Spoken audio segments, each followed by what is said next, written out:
RSS प्रमुख मोहन भागवत का बड़ा बयान। बड़ी खबर है, विकास का कभी अंत नहीं होता है, अभी बहुत कुछ करना बाकी है। आदमी सुपरमैन बनना चाहता है, आदमी एक देवता फिर भगवान बनना चाहता है, लेकिन भगवान कहते हैं कि वो विश्व रूप हैं। मोहन भागवत का ये बड़ा बयान इस वक्त बड़ी खबर आ रही है। क्या कुछ कहा उन्होंने, सुनिए जरा। कोई होते अति मानव, सुपरमैन कहते, सुपरमैन फिल्में अगर निकलती उसमें दिखाते हैं कि अलौकिक शक्तियां जिनके पास होती हैं, तो फिर मनुष्य तो अलौकिक बनना चाहता है, सुपरमैन बनना चाहता है, अति मानव बनना चाहता है, लेकिन वहां रुकता नहीं। उसको लगता है कि देव बनना चाहिए, तो देवता बनना चाहता है, लेकिन देवता कहते कि हमसे तो भगवान बड़ा है, तो भगवान बनना चाहता है।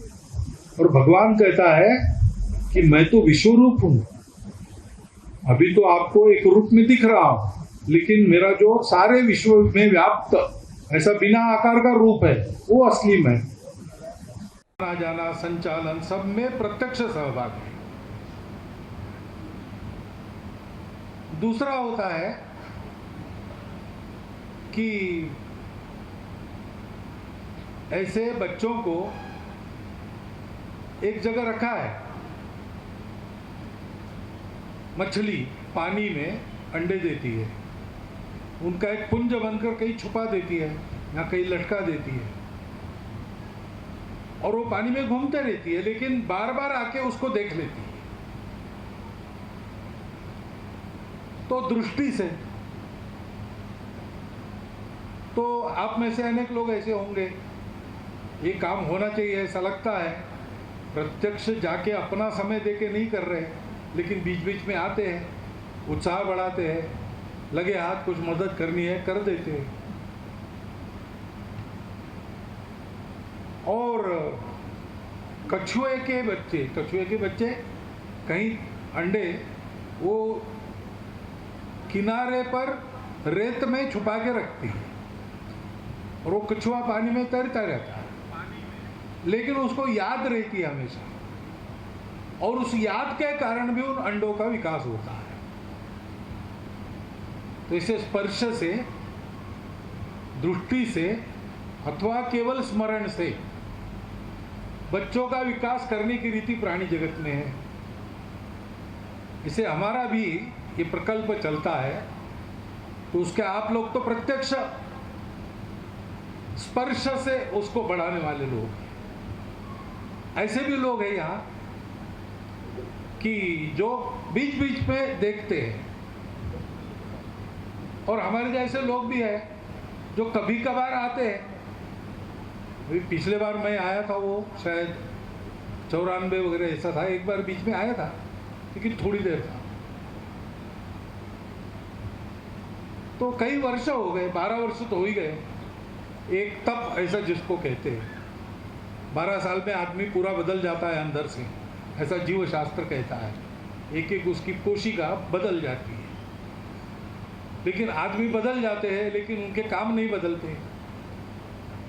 तो घूमते घामते 12 साल में एक बार सब कुछ बदला है, फिर भी वही है। ऐसी स्थिति में देखने को आते हैं। तो अशोक जी ने कहा कि आपके आने से उत्साह मिलता है कि नहीं मुझे पता नहीं, लेकिन अगर उतना ही हम कर सकते हैं तो करने में क्या हर्ज है।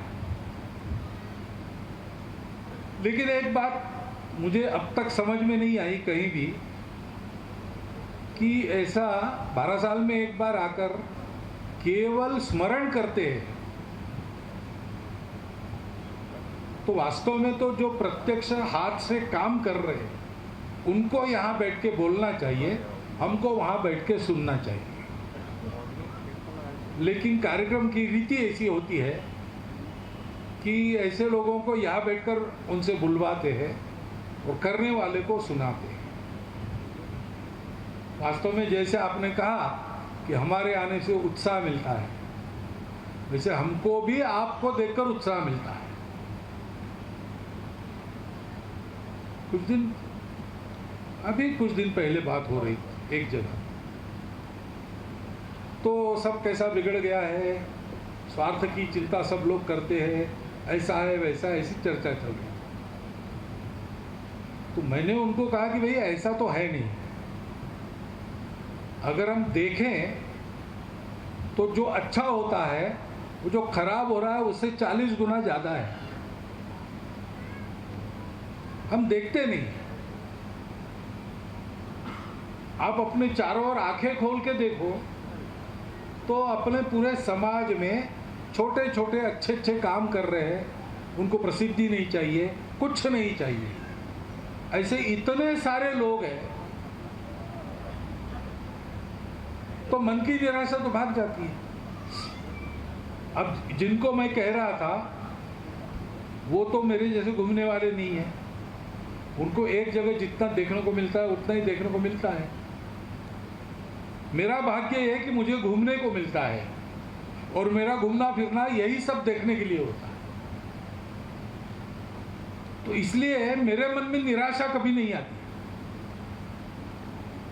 देश का क्या होगा ये शंका मन में नहीं आती। अच्छा होना चाहिए, हो सकता है, बहुत सारे लोग प्रयास कर रहे हैं, हम भी प्रयास करेंगे, ये भाव सदा बना रहता है। इसका कारण क्या है? आप सब लोग काम कर रहे हैं, आज से नहीं 40 साल से कर रहे हैं, जैसा उस समय तय किया था वैसा ही काम कर रहे हैं। बीच में बहुत सारी बाधाएं आई, अनेक मोह आकर्षण भी उपस्थित हुए होंगे, लेकिन उसको न मानते हुए आपने जो संकल्प किया उस संकल्प को पूर्ण रूप से साकार करने के लिए आप अपनी शक्ति लगाते हो। इसी को कहते हैं तपस्या। ये तपस्या हम सब लोग कर रहे हैं, और जहां तपस्या है वहां उसका परिणाम निश्चित है। किया हुआ कुछ भी व्यर्थ नहीं जाता, और किया हुआ कुछ भी व्यर्थ नहीं जाता। सोच समझ के जो किया हो वो तो रंग लाता ही है। जैसे अब विकास भारती ऐसा नाम लेकर हम काम कर रहे हैं। विकास की बात सब कहते हैं, लेकिन विकास भारती कहने के बाद विकास की कल्पना स्पष्ट हो जाती है। भारत के तरीके से विकास, और इसको सोचकर फिर हम उसकी योजना बनाते हैं। जिसे भारत के तरीके से विकास है, यानी एक साथ समग्र विकास है। विकास में जिसका विकास होना है उसका जो मूल स्वरूप है वो तो कायम रहना चाहिए ना। मूल उसका स्वभाव है, उसको अवसर मिलना चाहिए। कभी कभी सर्कस आती है, देखने के लिए हम जाते हैं, शहरों में आती है, तंबू लगाकर उसमें उनके पास जानवर होते हैं, उनके खेल कराते हैं। तो उसमें हाथी फुटबॉल खेलता है, बंदर साइकिल चलाते हैं, शेर और बकरी एक साथ खाना खाते हैं। हम पैसा देकर टिकट निकालकर उसको देखने जाते हैं। लेकिन कोई हमसे कहे कि हाथी का तो बड़ा विकास हो गया, बंदर का तो बड़ा विकास, उनका विकास ये नहीं है। ये मनुष्य फुटबॉल खेलना सीख गया, अच्छी तरह फुटबॉल किया, खेला, अपनी टीम को जिताया, देश के लिए मेडल लाया, मनुष्य का विकास है।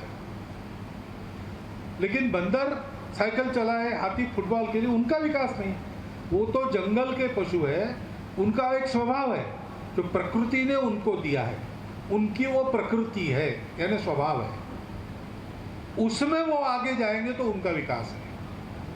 शेर बकरी के साथ खाना खाए तो शेर अहिंसक बन गया, ये प्राकृतिक नहीं है। शेर तो वही है जिसकी दहाड़ सुनकर जंगल के सारे पशु आदमियों सहित अपने अपने घर में दुबक कर छुप जाते हैं। जिसकी ये धाक जंगल में नहीं है, उस शेर को शेर क्या कहना। तो इसलिए अपनी प्रकृति, हम भारत के लोग हैं, हमारी एक प्रकृति है, पूरे भारत में एक है। भारत में बाकी सब अलग अलग है, सबकी पूजाएं बहुत अलग अलग है। अपने यहाँ कहते हैं कि 33 करोड़ देवी देवता है और नए नए आते रहते हैं। भाषाएं भी, अभी यहाँ असुर भाषा का गीत गाया, यहाँ बैठे हुए भी बहुत से लोगों को समझ में नहीं आया होगा। ऐसी हमारे यहाँ भाषाएं बोलियां मिलाकर कम से कम 3800 है, उससे ज़्यादा भी होगी। अलग अलग प्रकार का खान पान रीति रिवाज है, जहाँ की जैसी आबो हवा वहाँ वैसा खान पान। मनुष्य भी अलग स्वभाव के तो होते ही, लेकिन ऐसा सारा होने के बाद भी हमारे देश में सबका मन एक प्रकार का है, जो बाकी देशों का नहीं है। उनकी अपनी प्रकृति है, उनका अपना स्वभाव है, वो उस प्रकार के, हमारा अपना स्वभाव है। जैसे हमारे यहाँ हम बाजार में जाएंगे और कुछ खरीदेंगे तो आज भी पैसे देते हैं, गिन के पैसा देते हैं, जितना लिया उसका पैसा देते हैं, जितना पैसा दिया उतना तोल के लेते हैं। ऐसा होने के बाद भी वो तोल के देने वाला थोड़ा सा ऊपर से देता है। अभी आम खरीदेंगे, 100 खरीदेंगे तो 5 ऊपर से मिलेंगे। सब्जी खरीदी, अब क्या होता है पता नहीं। पहले मैं तो घर में था, तब तक घर के काम भी करने पड़ते थे, तो बाजार में जाके सब्जी लानी पड़ती थी। तो सारी सब्जी खरीदी तो वो धनिया की 4-5 एक जुड़ी की थोड़ी सी निकाल कर पत्तियां डाल देती थी ऊपर से। अब ये कहाँ से आया? ये सर्वत्र है, सब भाषाओं में उसके लिए शब्द है। कई पस्तूरी कहते हैं, कई पासंग कहते हैं, ऐसे शब्द है। भारत में है, बाहर ऐसा नहीं है। बाहर ऊपर से कुछ नहीं देंगे, तोल का बराबर देंगे। लेकिन हमारे यहाँ तोल के बराबर देने के बाद भी गलती से भी दूसरे को कम न चला जाए, इसलिए ऊपर से देते हैं। मन की प्रवृत्ति क्या है? जो दिया है पूरा का पूरा ठीक से वापस करना। आजकल तथाकथित प्रगतिशील लोग उसको गिविंग बैक ऐसा कहते हैं, गिविंग बैक है ना, वापस देना। हमारे यहाँ तो ये अपने स्वभाव में, पैसा ले रहा हूँ, पैसा ले रही हूँ, देना है तो कम न जाए। अब ये अपना स्वभाव है। ये किसने बनाया? कौन प्रवचनकार है जो ये बताता है? किस ग्रंथ में ये लिखा है? नहीं है। लेकिन पीढ़ी दर पीढ़ी हमारे देश में ये स्वभाव है। महिलाओं को देखने की हमारी दृष्टि, हमारे यहाँ महिलाओं की प्रतिष्ठा, वो माताएं हैं इसलिए है, वात्सल्य उनका, सबका पालन करती है, अलग अलग स्वभाव की संतानें हैं, सबका एक साथ समदृष्टि से विकास करती है, संस्कार देती है, पोषण देती है, तो मातृ स्वरूप है। इसलिए हमारे यहाँ जिसको पवित्र मानना, अच्छा मानना है, उसको माता बना देते। नदी को माता कहते हैं, वृक्ष को माता कहते, गौ को माता कहते हैं। जिन्होंने हमारे लिए कुछ दिया है, अन्न दिया है, जल दिया है, संस्कार दिया है, वो हमारे लिए माता है। क्योंकि माताओं को ही हम देखते हैं महिलाओं में। हमारे यहाँ घरों में कोई व्यक्ति आ जाए और घर की छोटी बच्ची बात कर रही है, उसको पानी मांगना है, तो वो कहता है माई थोड़ा पानी ले आओ। छोटी बच्ची को भी माई कहता है। कई प्रांतों में बच्चियों को पैर नहीं छूने देते क्योंकि वो माताएं हैं। अब ये केवल हमारे देश में है और सब में है। पूजा कोई भी हो, खान पान कोई भी हो, सब में ये प्रवृत्ति है। अब हमारी ये प्रवृत्ति है, हमारी ये प्रकृति है, इसी के आधार पर हमारा विकास होगा। इसको छोड़ के हम दूसरा कुछ करेंगे, हो सकता है उससे पैसा मिलेगा, लेकिन वो हमारा विकास नहीं किया जाएगा। कबीर महाराज ने कहा है, केवल ऊंचा होना विकास है क्या? पेड़ के लिए कबीर महाराज कहते ऊंचा भया तो क्या भया, जैसे पेड़ खजूर, पथिकन को छाया नहीं, फल लागे अति दूर। तो पेड़ बड़ा है, ऊंचा है, इसलिए हमारे यहाँ बड़ा नहीं मानते। जो छाया देता है वो बड़ा है, जो फल देता है जो बड़ा है। अपने पास जो है उससे दुनिया भर की सेवा जो करते हैं वो बड़े हैं।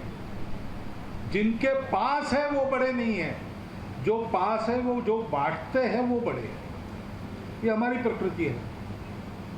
हमारा जो कोई विकास आएगा होगा उसमें हमको समृद्धि मिलनी चाहिए, हमारे पास वैभव बढ़ना चाहिए, शिक्षा स्वास्थ्य सब कुछ हमारे पास होना चाहिए, अभाव किसी चीज का नहीं होना चाहिए, परंतु हमारा स्वभाव भी उसमें होना चाहिए। हमारे अभाव दूर करने के लिए अगर हम स्वार्थी बन गए तो वो हमारा विकास नहीं है। और इसलिए परंपरा ये महत्व की बात है। और केवल परंपरा से काम नहीं चलता, क्योंकि परंपरा तो है, स्वभाव अपना पक्का है, वो बदलेगा नहीं,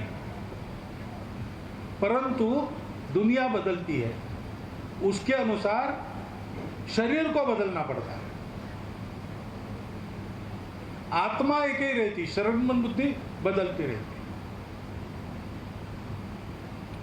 तो मैं वही हूं, लेकिन मैं गर्मी में आऊंगा तो मेरे कपड़े अलग रहेंगे, और घोर जाड़े में आऊंगा, अच्छा जाड़ा पड़ता है यहाँ भी, तो मैं स्वेटर पहन के आऊंगा। जाड़े में स्वेटर पहनता हूं इसलिए साल भर स्वेटर नहीं पहनूंगा, और साल भर स्वेटर नहीं पहनता इसलिए जाड़े में भी वैसे ही रहूंगा। ऐसे नहीं करूंगा, क्योंकि स्वेटर बदलता है, मैं कायम हूं, मैं ठीक रहूं हर परिस्थिति में, इसलिए कपड़े बदलने पड़ते। वैसे जमाना बदलता है तो बदले हुए जमाने में अपने स्वभाव को कायम रखकर हम चलते रहे, जीवित रहे, सेवा करते रहे, इसलिए नई रीतियों को भी अपनाना पड़ता है। नई रीतियां अपना पर भी जो स्वभाव में कायम रहते हैं, और स्वभाव में कायम रहकर भी जो पुराने नहीं होते, हमेशा नए दिखते हैं, अपने तरीकों को बदलते रहते हैं, उनको दुनिया में विकसित कहा जाता है। अभी मैं अपने देश को देखता हूं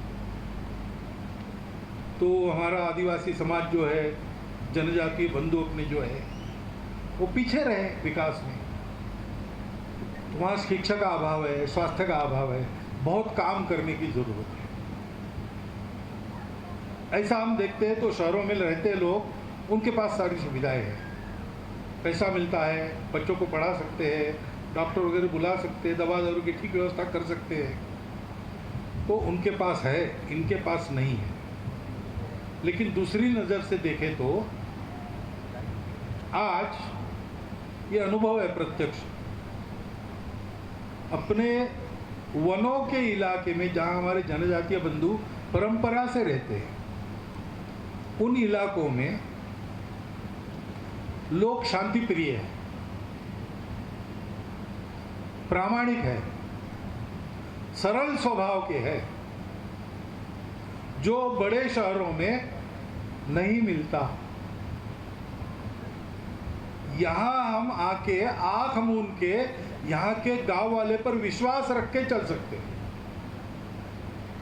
शहर में जाने के बाद सावधानी रखनी पड़ती है, जिससे बात करते हैं वो विश्वास रखने लायक है कि नहीं बता नहीं सकते।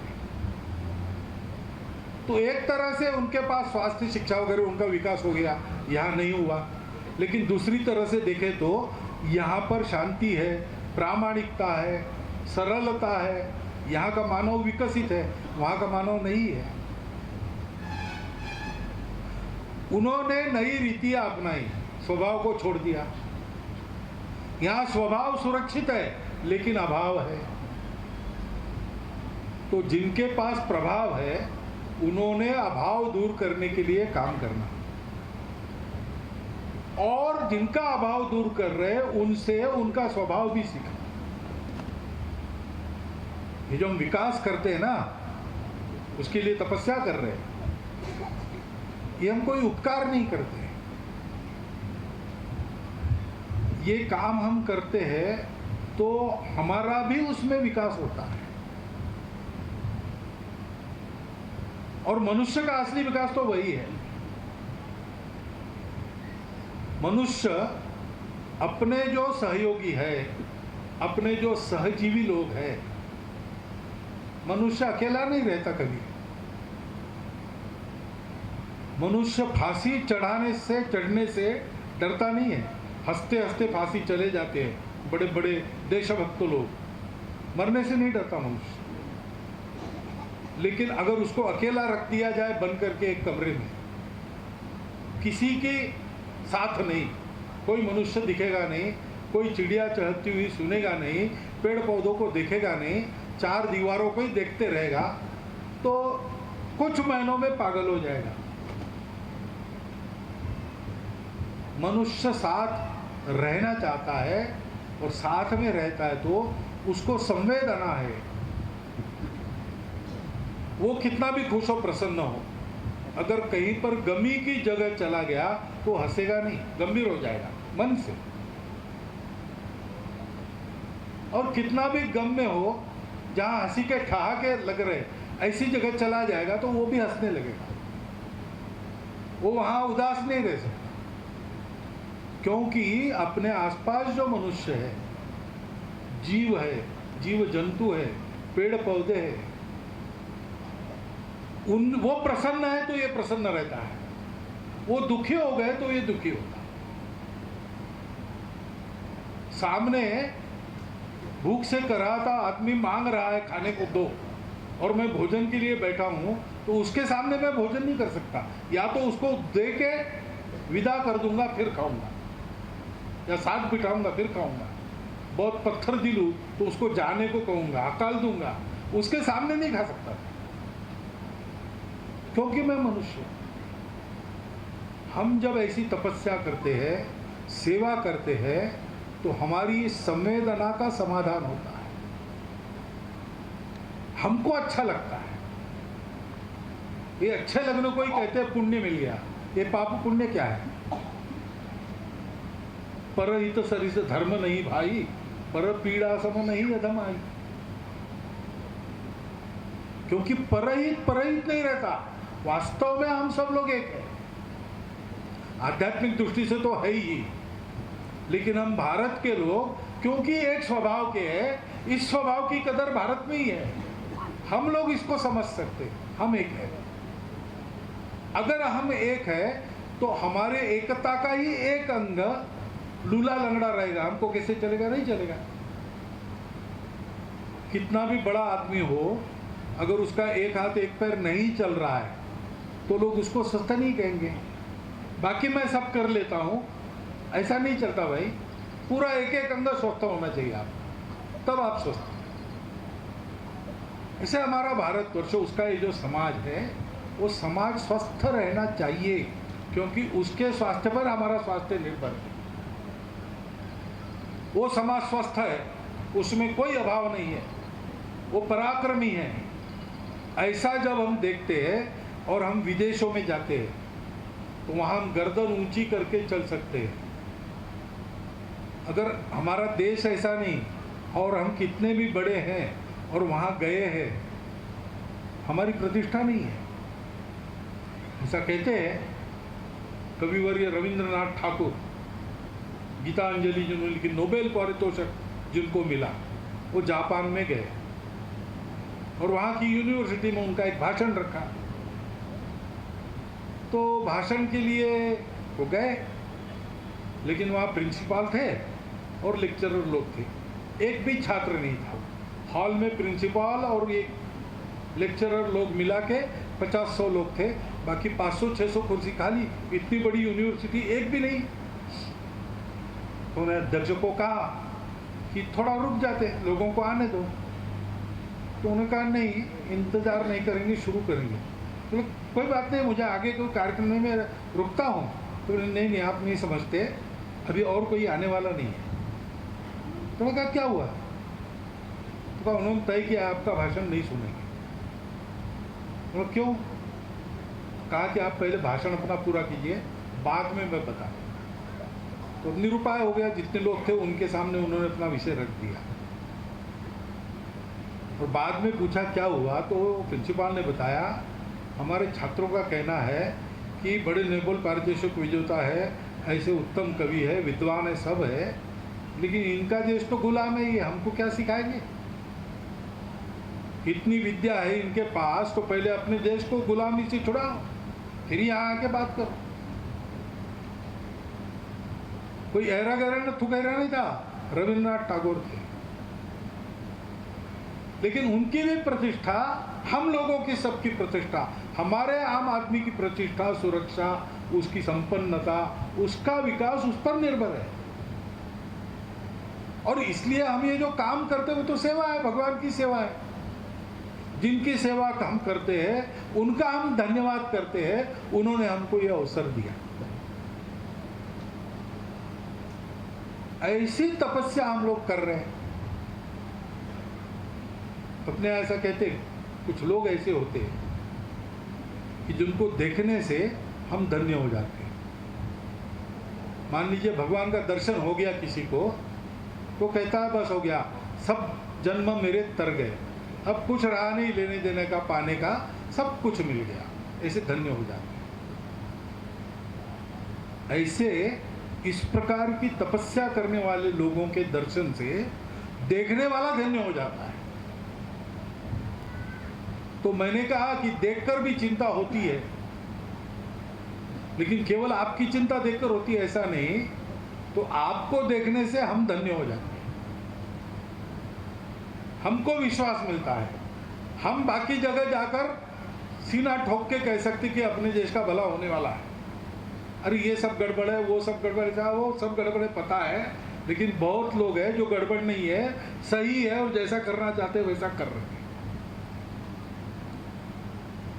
तो एक तरफ विकास भारती के काम से जिनका विकास कर रहे हैं उनका कल्याण होगा, दूसरी तरफ विकास भारती के कार्यकर्ताओं को देखता है देश, तो देश का मनोबल, आत्मबल बढ़ेगा।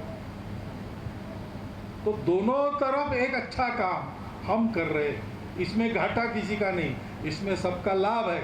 और यह काम हमको, हम ही रखकर हमको दुनिया के सिरमौर लोगों में एक बनाता है।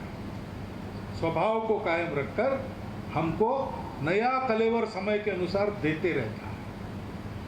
असली विकास हमारा इसमें से होते रहता है। ये ऐसा काम है, इसे जैसे मनोयोग से आप बने हैं अभी तक, ऐसे आगे भी बढ़ते रहना है, क्योंकि इसका कोई अंत नहीं है। आगे बढ़ने का कोई अंत होता है क्या? इतना आगे जिसका कोई छोर नहीं, जहां पूर्णता ही मर्यादा हो, सीमाओं की डोर नहीं। विकास एक ऐसी चीज है, यहां तक विकास करना सोच के विकास किया, वहां गए, वहां पहुंचने के बाद दिखता है कि इसके भी आगे है, तो मनुष्य है लेकिन मानवता नहीं, इंसानियत नहीं है।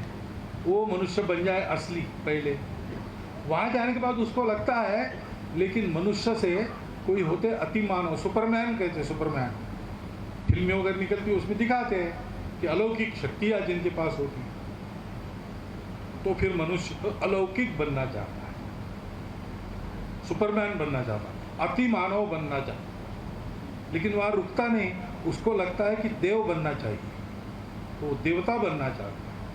लेकिन देवता कहते कि हमसे तो भगवान बड़ा है, वो भगवान बनना चाहते हैं। और भगवान कहता है कि मैं तो विश्वरूप हूँ, अभी तो आपको एक रूप में दिख रहा हूँ, लेकिन मेरा जो सारे विश्व में व्याप्त ऐसा बिना आकार का रूप है वो असली मैं। तो वहाँ भी कुछ है क्या रुकने की जगह, कि वहाँ से भी आगे कुछ है, ये कोई जानता नहीं है, ऐसे कह नहीं सकता, नहीं है ऐसे भी कह नहीं सकता। लेकिन एक बात जरूर इससे कहते लोग कि विकास का कोई अंत नहीं है,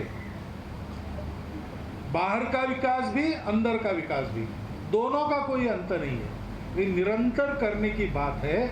और इसलिए थोड़ा सा असमाधान रहना चाहिए हम सबको कि इतना सारा किया लेकिन अभी ये रह गया है, इसीलिए आपने कहा ना, मैंने कहा था आप सब जगह अपना काम कीजिए, तो मैंने क्यों कहा उस समय, क्योंकि सब जगह काम करने वाले लोग भी हैं हमारे। अशोक जी इधर काम कर रहे थे, और भी लोग काम करते, कल्याण आश्रम काम कर रहा था, अभी भी कर रहा है। तो एक ही रास्ते पर ज़्यादा वाहन हो गए या ज़्यादा आदमी हो गए तो टकराते आपस में, इसलिए रास्ते पर नियम रहते, आप बाएं तरफ से जाओ, आप दाहिनी तरफ से जाओ। लेकिन ये मालूम है और ये करना भी पड़ता है, फिर भी उस समय ये क्यों कहा मैंने कि ठीक है आपको बाहर के इलाके में भी काम कर सकते हैं, क्योंकि विकास का कोई अंत नहीं। और कार्यकर्ता के मन में ये अनुभव आना चाहिए कि इतना सब कुछ किया और थोड़ा बाकी है, क्योंकि हमेशा और थोड़ा बाकी रहता ही है। और इसलिए यह मत समझना कि इतने इतने काम कर दिए, इतने वृक्ष लगाए, अब हो गया। नहीं भाई, हो नहीं गया, वृक्ष लगते रहने चाहिए। इतने लोगों को पढ़ाया, हो नहीं गया भाई, और नई पीढ़ी आएंगी, उनको भी पढ़ाना है। पढ़ाई सतत चलनी चाहिए, स्वास्थ्य की चिंता सतत करनी पड़ती है। ये सारे सतत करने के काम हैं, इनका अंत नहीं है। और सतत करने में ही इससे पूरा समाधान सबको मिलता है।